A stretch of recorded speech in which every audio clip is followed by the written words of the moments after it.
Honours দ্বিতীয় বর্ষে প্রিয় শিক্ষার্থীরা, আসসালামু আলাইকুম। আজকের এই অনলাইন ক্লাসে তোমাদের স্বাগত জানাচ্ছি। আমি আফতাবুন নাহা, সহকারী অধ্যাপক, অর্থনীতি বিভাগ, ঢাকা কলেজ। আশা করি তোমরা যে যেখানে আছো স্বাস্থ্যবিধি মেনে ভালো আছো, নিরাপদে আছো। আমরা আলোচনা করছিলাম ইন্টারমিডিয়েট মাইক্রো ইকোনমিক্স থেকে থিওরি অফ কনজিউমার বিহেভিয়ার বা ভোক্তার আচরণ তত্ত্ব থেকে। তবে চলো আমরা আমাদের মূল আলোচনায় ফিরে যাই।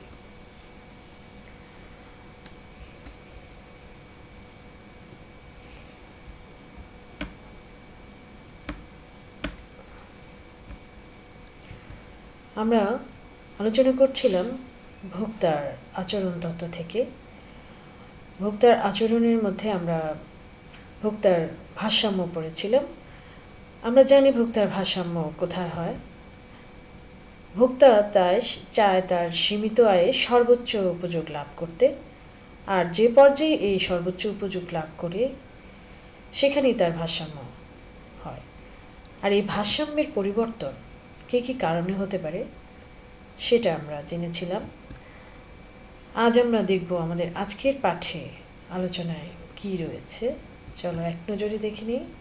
আমাদের আজকের পাঠে রয়েছে ভোক্তার ভারসাম্যের পরিবর্তন সম্পর্কে, ভারসাম্যের উপর আয় পরিবর্তনের যে ফলাফল সে সম্পর্কে, আয় ভোগ রেখার আকৃতি ও পণ্যের যেসব প্রকৃতি বা পণ্যের প্রকৃতির কারণে আয় ভোগ রেখার আকৃতি কেমন হতে পারে সেই সম্পর্কে, বিভিন্ন পণ্যের যে আকৃতি আইসিসি বা আইসিসির আকৃতি একটি চিত্রে উপস্থাপন করলে যে চিত্র হবে সে সম্পর্কে, পিসিসি এবং আইসিসির মধ্যে যেসব পার্থক্য রয়েছে সে সম্পর্কে।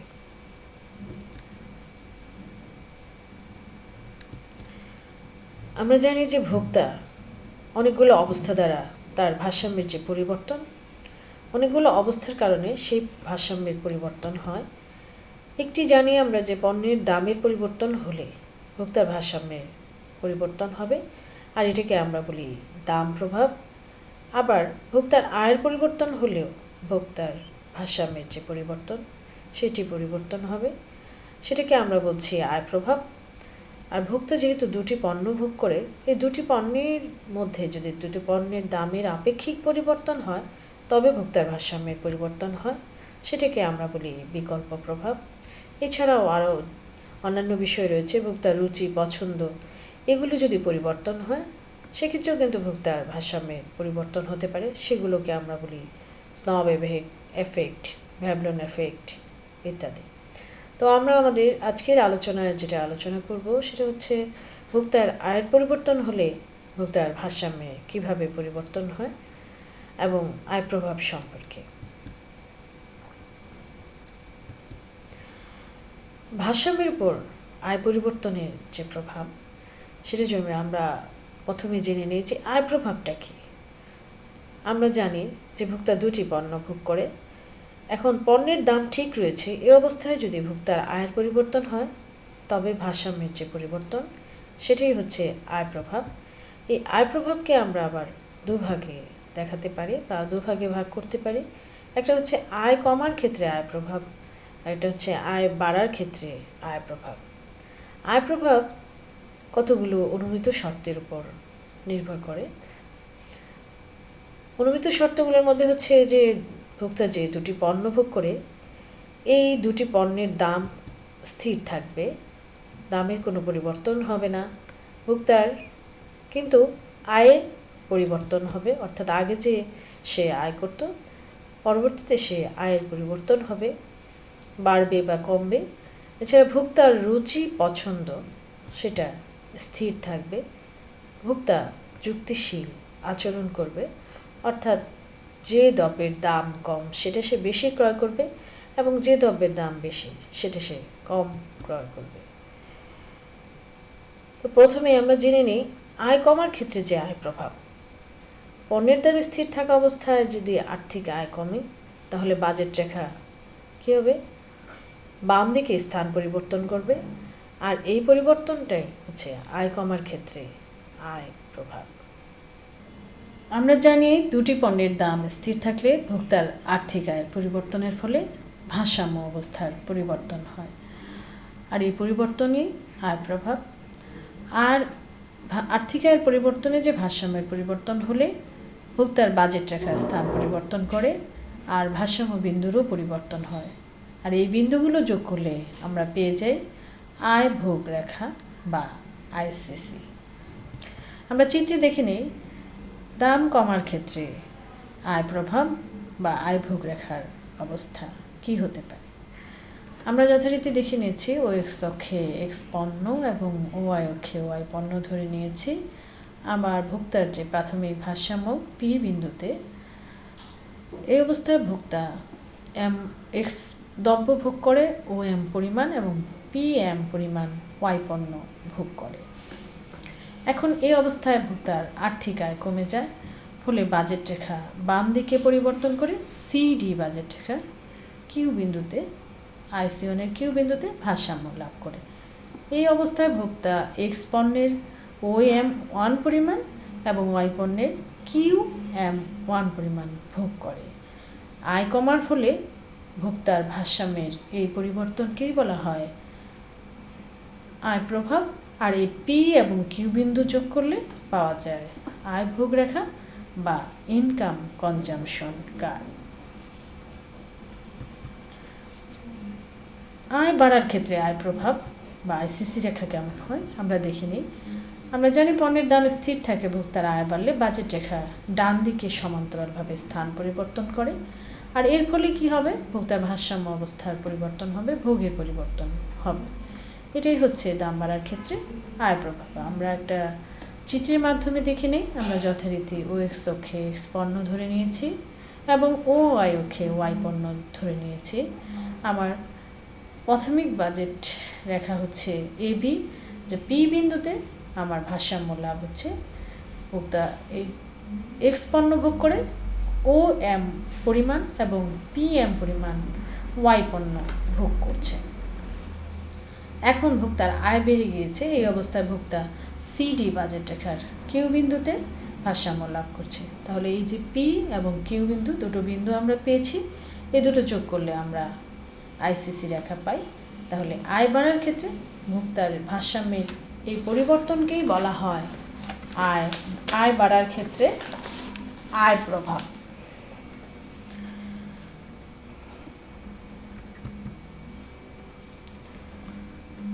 তাহলে আমরা আইসিসি বলতে আমরা কি বুঝলাম, যে রেখার বিভিন্ন বিন্দু আর্থিক আয়ের পরিবর্তনের ফলে ভারসাম্যের তথা ভোগের পরিবর্তন দেখায়, সেটাই হচ্ছে আমার আয় ভোগ রেখা। এর ফলে বাজেট রেখা কি হয়, পরিবর্তন হয়ে যায় এবং ভারসাম্য বিন্দুরও পরিবর্তন হয়, আর এই বিন্দুগুলো যোগ করলেই আমরা আইসিসি পেয়ে থাকি। এই আইসিসি রেখা আবার পণ্যের প্রকৃতিভেদে বিভিন্ন রকম হয়। আমরা জানি ভোক্তা দুটো পণ্য ভোগ করে, ধরে নিয়েছি আমরা এক্স এবং ওয়াই পণ্য, যেখানে আমরা ভূমি অক্ষে এক্স পণ্যকে দেখিয়েছি এবং লম্ব অক্ষে ওয়াই পণ্য বিবেচনা করেছি। এখন এই এক্স এবং ওয়াই পণ্যের প্রকৃতিভেদে আইসিসি বিভিন্ন রূপ ধারণ করে। এক্স ও ওয়াই পণ্য যদি স্বাভাবিক হয় তাহলে আইসিসি কী হবে, বাম থেকে ডানে ঊর্ধ্বগামী হবে। এক্স ও ওয়াই পণ্যের যে কোনো একটি নিকৃষ্ট পণ্য হলে আইসিসি হবে বাম থেকে ডানে নিম্নগামী। ওয়াই পণ্য যদি স্বাভাবিক হয় কিন্তু এক্স পণ্য আয় নিরপেক্ষ হলে আইসিসি হবে লম্ব অক্ষে সমান্তরাল। আবার ওয়াই পণ্য আয় নিরপেক্ষ পণ্য হলে কিন্তু এক্স পণ্য যদি স্বাভাবিক হয় সেক্ষেত্রে আইসিসি হবে ভূমি অক্ষে সমান্তরাল। প্রথমে আমরা দেখব স্বাভাবিক পণ্যের ক্ষেত্রে আইসিসি কেমন হয়, অর্থাৎ এক্স ও ওয়াই পণ্য যদি স্বাভাবিক পণ্য হয় তাহলে আইসিসি বাম থেকে ডানে ঊর্ধ্বগামী হবে। তাহলে প্রথমেই আমরা জেনে নেব যে স্বাভাবিক পণ্য বলতে কী বোঝায়। স্বাভাবিক পণ্য হচ্ছে যেসব পণ্যের আয় প্রভাব ধনাত্মক বা হ্যাঁ বোধক, সেটাকেই আমরা বলি স্বাভাবিক পণ্য। অর্থাৎ এই এমন ধরনের পণ্য যে পণ্যের আয় বাড়লে উভয় পণ্যের ভোগের পরিমাণ বাড়বে, অর্থাৎ আয় বেড়ে গেলে আমি সেই পণ্যটা বেশি ক্রয় করব, আবার আয় কমে গেলে সেই পণ্যটা আমি কম ক্রয় করব। তাহলে এই ধরনের আইসিসি হবে বাম থেকে ডানে ঊর্ধ্বগামী। আয় আয় কমার ক্ষেত্রে এবং আয় বাড়ার ক্ষেত্রে আমরা দেখে নিই স্বাভাবিক পণ্যের ক্ষেত্রে আইসিসি কেমন হয়। আমরা দুটো চিত্রে সেটা দেখে নিই। আমরা যথারীতি আগেও দেখেছি। আমরা ও এক্স অক্ষে এক্স পণ্য এবং ওয়াই অক্ষে ওয়াই পণ্য ক চিত্রে যদি দেখি, আমরা প্রাথমিক ভারসাম্য দেখিয়েছি পি বিন্দুতে এবং আমার আয় কমার ফলে ভোক্তা কিউ বিন্দুতে ভারসাম্য লাভ করে। এই পি এবং কিউ বিন্দু যোগ করলে আমরা বাম থেকে ডানে ঊর্ধ্বগামী আইসিসি পেয়ে যাই। আবার তেমনিভাবে খ চিত্রেও আমরা দেখে নিই যে পি এবং কিউ বিন্দুতে ভোক্তা ভারসাম্য লাভ করে, আয় বাড়লে কিউ বিন্দুতে চলে যায় এবং এই অবস্থায় ভোক্তা উভয় পণ্য যেহেতু স্বাভাবিক হয়, স্বাভাবিক পণ্য কাজে দুটো পণ্যের ভোগই বৃদ্ধি পায়। তাই পি এবং কিউ বিন্দু যোগ করলে আমরা আয় বাড়ার ক্ষেত্রে ধনাত্মক যে আইসিসি অর্থাৎ বাম থেকে ডানে ঊর্ধ্বগামী আইসিসি পেয়ে থাকি। নিকৃষ্ট পণ্যের ক্ষেত্রে আইসিসি কেমন হয় আমরা দেখে নিব। তার আগে আমরা জেনে নিই নিকৃষ্ট পণ্য বলতে কী বোঝায়। নিকৃষ্ট পণ্য হচ্ছে সেই ধরনের পণ্য যেসব পণ্যের আয় প্রভাব হচ্ছে না বোধক, অর্থাৎ কোন ধরনের পণ্য যেটা আয় বাড়লে ভোগ, আয় কমে গেলে ভোগ, আয় কমলে ভোগ বাড়ে এবং আয় বাড়লে ভোগ কমে যায়, এই ধরনের পণ্য হচ্ছে নিকৃষ্ট। আসলে পণ্য উৎকৃষ্ট এবং নিকৃষ্ট শব্দটা হচ্ছে এক এক ব্যক্তির কাছে এক এক রকম, অর্থাৎ এটা হচ্ছে আপেক্ষিক একটা শব্দ। দুটি পণ্য যদি পাশাপাশি থাকে অর্থাৎ বিকল্প পণ্য, তাহলে একটির তুলনায় আরেকটি মন্দ হতে পারে বা নিকৃষ্ট হতে পারে। সেই ক্ষেত্রে ভোক্তা আয় বাড়লে কী হবে, নিকৃষ্ট পণ্যের ভোগ কমিয়ে দিবে আর উৎকৃষ্ট পণ্যের অধিক পরিমাণে ক্রয় করবে। আবার আয় কমলে ভোক্তা নিকৃষ্ট পণ্যের ভোগ বাড়িয়ে দিবে এবং উৎকৃষ্ট পণ্য কম ক্রয় করবে। তাই আয়ের পরিবর্তনের সাথে সাথে নিকৃষ্ট পণ্যের যে ভোগ সেই সম্পর্কটা কী ধরনের, সম্পর্কটা হচ্ছে বিপরীত ধরনের। অর্থাৎ আয় বাড়লে নিকৃষ্ট পণ্যের কী হবে, ভোগ কমে যাবে, আবার আয় কমলে নিকৃষ্ট পণ্যের ভোগ বেড়ে যাবে। তখন আইসিসি বাম থেকে ডানে নিম্নগামী হবে, যার ঢাল হবে ঋণাত্মক, যেটা আমরা চিত্রের মাধ্যমে দেখে নেব। অর্থাৎ যেখানে এক্স ও ওয়াই পণ্যের যে কোনো একটি নিকৃষ্ট পণ্য হলে আইসিসি হবে বাম থেকে ডানে নিম্নগামী। আমরা প্রথমে দেখে নিই যে ওয়াই পণ্য উৎকৃষ্ট এবং এক্স পণ্য যদি নিকৃষ্ট হয় সেক্ষেত্রে আইসিসি কেমন হয়। আমরা যথারীতি ও এক্স অক্ষে এক্স পণ্য যেটা আমরা বলছি নিকৃষ্ট পণ্য এবং ও ওয়াই অক্ষে ওয়াই পণ্য যেটাকে আমরা ধরেছি উৎকৃষ্ট পণ্য। ভোক্তা প্রথমে এই বিভাজের রেখার পি বিন্দুতে ভারসাম্য লাভ করে, আয় বাড়লে ভোক্তা কী করে, সিডি রেখার কিউ বিন্দুতে ভারসাম্য লাভ করে। এখন এখানে দেখা যাচ্ছে যে ওয়াই পণ্যের ভোগ কিন্তু বেড়েছে, কিন্তু এক্স পণ্যের ভোগ হ্রাস পেয়েছে।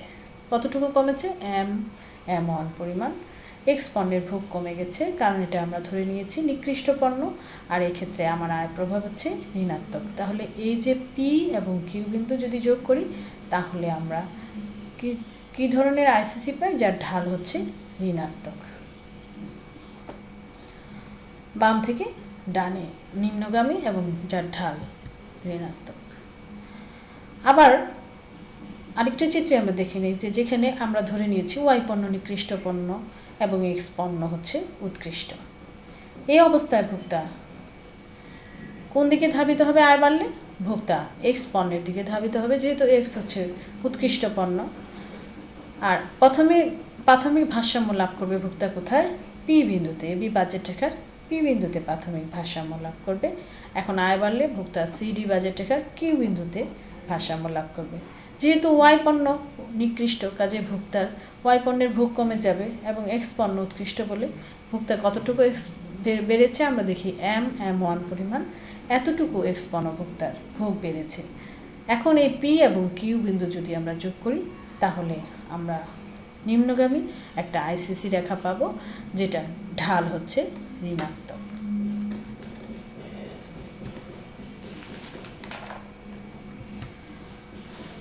এখন আমরা দেখব আয় নিরপেক্ষ পণ্যের ক্ষেত্রে আইসিসি কেমন হতে পারে। আচ্ছা, প্রথমেই আমরা ধরে নিই যে আয় নিরপেক্ষ পণ্য বলতে কী বোঝায়। যেসব পণ্যের আয় প্রভাব শূন্য সেটাকে আমরা বলি আয় নিরপেক্ষ পণ্য। আর এক্ষেত্রে কি হবে, আয় বাড়লে বা কমলে ভোক্তার ভোগের কোনো ধরনের পরিবর্তন হবে না। আমরা দুটো চিত্রে দেখে নেই। যেখানে এক্স পণ্য নিরপেক্ষ সেক্ষেত্রে আইসিসি হবে লম্ব অক্ষের সমান্তরাল, যেখানে ওয়াই পণ্য নিরপেক্ষ হবে সেখানে আইসিসি হবে ভূমি অক্ষের সমান্তরাল। প্রথম চিত্রে আমরা ধরে নিয়েছি এক্স পণ্য নিরপেক্ষ পণ্য আর ওয়াই পণ্য স্বাভাবিক পণ্য। এই অবস্থায় ভোক্তা প্রাথমিক ভারসাম্য লাভ করেছে পি বিন্দুতে। আয় বাড়ার সাথে সাথে ভোক্তা কিউ বিন্দুতে ভারসাম্য লাভ করে আইসি2 এর কিউ বিন্দুতে। এখন এই পি এবং কিউ বিন্দু যদি আমরা যোগ করি তাহলে আমরা পেয়ে যাব লম্ব অক্ষের সমান্তরাল আইসিসি রেখা। এখানে ভোক্তার আয় বেড়েছে, আয় বৃদ্ধির ফলে কোনটি বেড়েছে, ভোক্তার ওয়াই পণ্য বর্ধিত অংশে বা বর্ধিত আয়ের, অর্থাৎ ভোগ যে তার আয় বেড়েছে, কাজেই এই বর্ধিত আয় সবটুকুই সে কোন পণ্য ক্রয় বের করেছে, ওয়াই পণ্য ক্রয় বের করেছে, এবং তার এক্স পণ্যের কোনো ভোগ বৃদ্ধি পায়নি, অর্থাৎ ও এম পরিমাণ তার ভোগ সেটা অপরিবর্তিত রয়ে গেছে। কাজেই এটা হচ্ছে এক্স পণ্য আয় নিরপেক্ষ পণ্য। এখন আমরা দেখব ওয়াই পণ্য যদি আয় নিরপেক্ষ পণ্য হয় সেক্ষেত্রে কী হবে। আমরা ওয়াই পণ্যকে আয় নিরপেক্ষ পণ্য এবং এক্স পণ্যকে স্বাভাবিক পণ্য হিসেবে বিবেচনা করেছি, যেটা আমরা ও এক্স অক্ষে দেখিয়েছি এক্স পণ্য এবং ওয়াই অক্ষে ওয়াই পণ্য আয় নিরপেক্ষ পণ্য দেখিয়েছি। ভোক্তা প্রথমে পি বিন্দুতে ভারসাম্য লাভ করেছে আইসি1-এর, এবং আয় বাড়ার সাথে সাথে ভোক্তা কিউ বিন্দুতে ভারসাম্য লাভ করেছে, এবং পি এবং কিউ বিন্দু যোগ করলে আমরা ভূমি অক্ষের সমান্তরাল একটা আইসিসি পেয়ে যাই। এক্ষেত্রে কি দেখতে পেলাম আমরা, যে ওয়াই পণ্যের ভোগের কোনো পরিবর্তন হয়নি, এতটুকু ওয়াই পণ্য সে ভোগ করেছে, কিন্তু এক্স পণ্যের ভোগের পরিমাণ বেড়েছে এম থেকে M1 পরিমাণ, এতটুকু তার ভোগের পরিবর্তন হয়েছে। অর্থাৎ যতটুকু তার আয় বেড়েছে পুরো টাকায় সে এক্স পণ্য ক্রয়ের ক্ষেত্রে ব্যয় করেছে। তাহলে এখানে ওয়াই হচ্ছে আয় নিরপেক্ষ পণ্য, তাই এই ধরনের পণ্যের ক্ষেত্রে আইসিসি হবে ভূমি অক্ষের সমান্তরাল। আমরা জানি পণ্যের প্রকৃতির উপরে আইসিসির আকৃতি সেটা নির্ভর করে, যেটা আমরা এতক্ষণ দেখে নিলাম। এই সবগুলোকে আমরা যদি একটা মানচিত্র ব্যবহার করে আমরা দেখাতে পারি, তাহলে আমরা চিত্রে দেখে নেই যে একটা মানচিত্রে আমরা বিভিন্ন ধরনের পণ্যের ক্ষেত্রে আইসিসির আকৃতিটা কীরকম হবে। আমরা ও এক্স অক্ষে যথারীতি এক্স পণ্য ধরে নেব এবং ওয়াই অক্ষে ওয়াই পণ্য ধরে নিয়েছি। ভোক্তা প্রাথমিক ভারসাম্য এ বি বাজেট রেখার পি বিন্দুতে ভারসাম্য লাভ করবে। এখানে যদি ভোক্তার ওয়াই পণ্য আয় নিরপেক্ষ পণ্য হয়, আমরা জানি সেটা ভূমি অক্ষের সমান্তরাল হয়, সেক্ষেত্রে এটা হবে ভূমি অক্ষের সমান্তরাল। আবার এক্স পণ্য যদি আয় নিরপেক্ষ পণ্য হয় সেক্ষেত্রে এটা হবে লম্ব অক্ষের সমান্তরাল। আবার ওয়াই পণ্য যদি নিকৃষ্ট হয় তাহলে আমার এই ধরনের একটা রেখা হবে। আবার যদি এক্স পণ্য নিকৃষ্ট হয় তাহলে এই ধরনের একটা আইসিসি পাবো আমরা।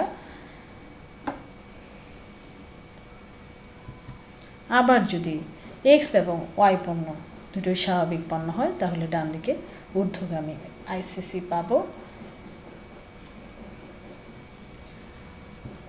তাহলে আমরা দেখে নিলাম যে বিভিন্ন পণ্যের ক্ষেত্রে যে আইসিসি কেমন হতে পারে, অর্থাৎ এইটা আমরা ইচ্ছে করলে আমরা একটি মাত্র চিত্রে সেটা দেখাতে পারি, যেখানে আমার ভারসাম্য বিন্দু দেখাবো আমরা পি বিন্দুতে, এবং এই পি বিন্দুর ডানে এবং বামে আমরা বিভিন্ন আইসিসি পেয়ে যাব।